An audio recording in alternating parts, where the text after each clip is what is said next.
आपको पता है कुछ ऐसे केसेस होती हैं जो हमेशा हमेशा के लिए मिस्ट्री बन के रह जाती हैं। मतलब जो कभी सॉल्व ही नहीं हो पाती और हमेशा हमेशा के लिए अपने साथ कुछ ऐसे राज छोड़ जाती हैं जिन्हें पता लगा पाना बहुत ज़्यादा मुश्किल होता है।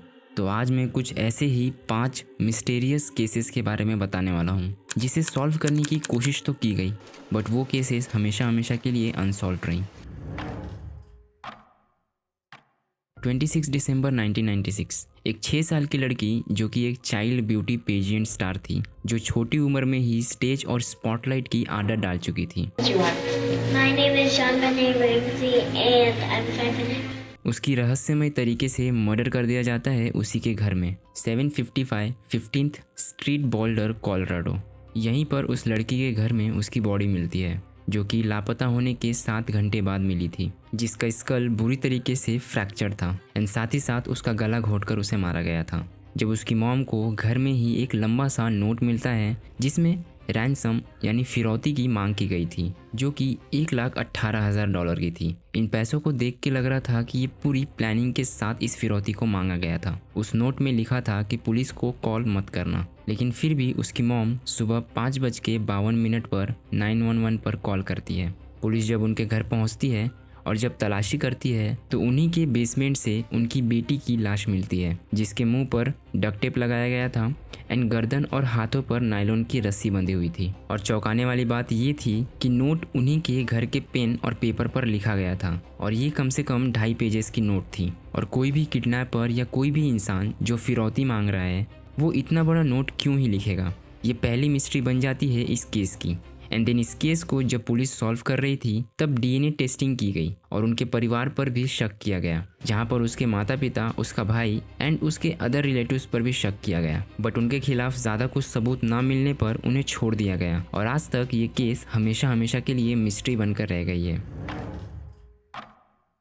नाउ ये जो केस था वो अमेरिका के मिसौरी स्टेट में हुआ था। 7 जून 1992 स्प्रिंगफील्ड शहर में एक घर से 3 महिलाएं अचानक से लापता हो गई, जिसमें 19 साल की सूजी स्ट्रेटर, 18 साल की स्टेसी मैककॉल एंड 47 ईयर की सूजी की मां शेरिल लेविट थे। जहां पर 6 जून 1992 की रात सूजी और स्टेसी दोनों अपने हाई स्कूल ग्रेजुएशन के बाद बहुत सारी पार्टीज में गई और कुछ पार्टीज में जाने से मना कर दिया। काफी रात होने की वजह से वो दोनों शेरिल लेविट के घर ही सोने के लिए चले जाते हैं। 7 जून 1992 को उन्हें उनके दोस्तों ने इनवाइट किया था पार्टी के लिए, बट जब वो वहां नहीं पहुंचती तब सुबह लगभग 9 बजे जेनल किर्बी और उसका बॉयफ्रेंड माइक हैंसन उनके घर पहुंचे और उन्होंने देखा कि घर का दरवाजा खुला हुआ है और अंदर सारी चीजें मौजूद थी, बट उन तीनों को छोड़कर उनका कुत्ता थोड़ा सा अजीब व्यवहार कर रहा था। ऐसा मानो जैसे उसने कुछ तो देखा था। बेसिकली उस समय घर में आंसरिंग मशीन होती थी जिसमें मैसेज भेजा जा सकता था जो एक बार सुनने पर डिलीट हो जाता था। सो पुलिस जब उसे इन्वेस्टिगेट करती है तो उसमें से मैसेज डिलीट हो चुका था एंड पुलिस बताती है कि वो एक अहम सुराग हो सकता था और उस जगह पर और भी सबूत मिल सकते थे, बट कुछ लोग पहले ही घर के अंदर आ चुके थे जिससे काफी सबूत मिट गए थे और आज तक उन तीनों महिलाओं की बॉडी नहीं मिली और ये केस भी मिस्ट्री बनकर रह गया। 28 अप्रैल 2007 मैडलिन अपने mom Kate and father Gerry और 2 साल के ट्विंस भाई बहन के साथ छुट्टियां मनाने के लिए ओशन क्लब रिसोर्ट के ग्राउंड फ्लोर अपार्टमेंट 5A में ठहरे हुए थे। मैडलिन के मॉम एंड डैड बच्चों को सुलाकर 8:30 बजे के आसपास टैपस रेस्टोरेंट में दोस्तों के साथ खाना खाने के लिए चले जाते थे जो कि पास ही था जहां वो ठहरे हुए थे और हर 30-40 मिनट बाद हमेशा उन्हें चेक करते थे कि बच्चे सो रहे हैं या नहीं।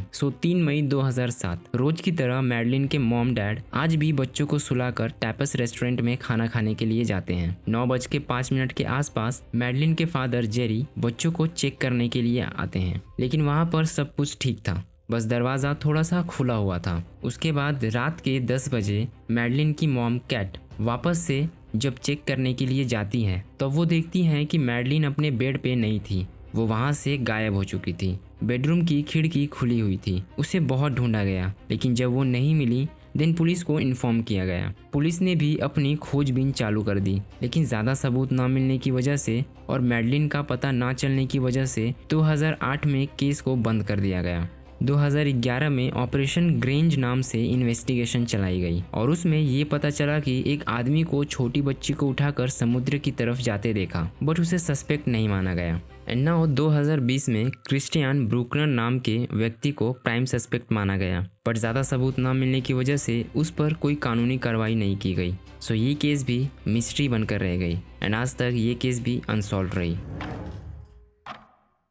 ब्लैक सूट, सफ़ेद शर्ट, पतली काली टाई और ब्राउन शूज़ में डैन कूपर नाम का एक आदमी 24 नवंबर 1971 को north west Orient airlines flight 305 में बैठता है, जो कि पोर्टलैंड ओरेगन से सिएटल वाशिंगटन जा रहा था। कूपर जैसे ही फ्लाइट में बैठता है, वो फ्लाइट के एक क्रू को एक नोट थमा देता है। उसमें लिखा था कि मेरे पास बॉम्ब है एंड वो $2 लाख और 4 पैराशूट की मांग करता है। प्लेन की क्रू तुरंत जाकर पायलट को इन्फॉर्म करती है कि प्लेन हाईजैक हो चुका है और गवर्नमेंट भी अलर्ट हो जाती है। लेकिन कूपर यहाँ पर पैसेंजर्स को कुछ नहीं करता, वो लोगों को सेफली सिएटल में रिलीज कर देता है।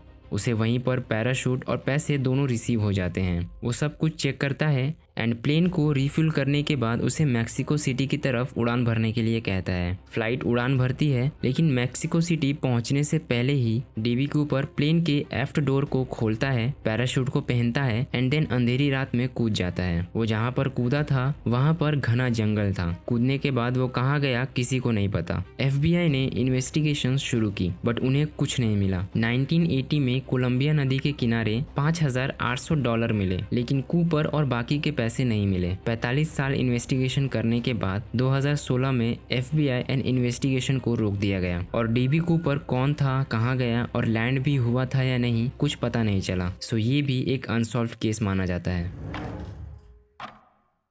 31 मार्च 1992 बेवेरिया के एक छोटे फार्म स्टेट, जिसे अब हिंटर कैफे कहा जाता है, वहां पर 6 लोगों का ब्रूटली मर्डर कर दिया जाता है, जिसमें एंड्रियास ग्रूबर, उनकी पत्नी कैजेलिया, उनकी बेटी विक्टोरिया गैब्रियल, विक्टोरिया के 2 बच्चे कैजेलिया और जोसेफ और उनकी नौकरानी मारिया बामगार्टनर शामिल थे। जब इन्वेस्टिगेशन की गई तब पता चला कि हत्या के कुछ मंथ पहले उनकी जो पुरानी मेड थी क्रेस्जेनस रीजर, उसने घर के छत पर यानी जहाँ पर स्टोरेज सामान रखते हैं वहां से कुछ डरावनी आवाजें सुनी थी, जिसके बाद उसने नौकरी 6 मंथ पहले ही छोड़ दी थी। एंड देन मर्डर के कुछ दिन पहले ही एंड्रियाज ने बर्फ में पाँव के निशान देखे थे एंड उसी घर के छत से किसी के चलने की आवाजें सुनी थी, लेकिन सर्च करने पर उन्हें कोई भी नहीं मिला। जिसके बाद जो उनकी न्यू मेड थी वो दोपहर में उनके घर पहुंच चुकी थी। यहाँ पर रात का समय हो रहा था। रात के समय सबसे पहले विक्टोरिया, उसकी बेटी एंड देन उसके माता पिता को बार्न यानी गोदाम में जान से मार दिया गया एंड देन उसके बाद बाकी के लोगों को मार दिया। और इन्हें मारने के लिए जिस हथियार का यूज किया गया था उसे मैटॉक कहा जाता है, जो कि फार्मिंग के लिए यूज होता है। सबसे चौंकाने वाली बात ये थी कि 6 लोगों का मर्डर करने के बाद भी किलर उसी जगह पर 3 दिनों तक रहा, जहाँ उसने खाना खाया, जानवरों को खाना खिलाया, घर का सामान यूज किया। जब पड़ोसियों को कुछ अजीब आवाजें सुनाई दी एंड उन्हें शक होने लगा, तब उन्होंने पुलिस को कॉल किया एंड फिर इन्वेस्टिगेशन शुरू हुई। बट किलर एक था या एक से ज्यादा थे, इसका पता नहीं चला और ये केस भी अनसॉल्व्ड एंड मिस्ट्री बनकर रह गई। सो अगर आपको इस टॉपिक पर पार्ट 2 भी चाहिए तो प्लीज कमेंट कर देना एंड वीडियो को लाइक करके चैनल को सब्सक्राइब कर देना। फिर मिलते हैं।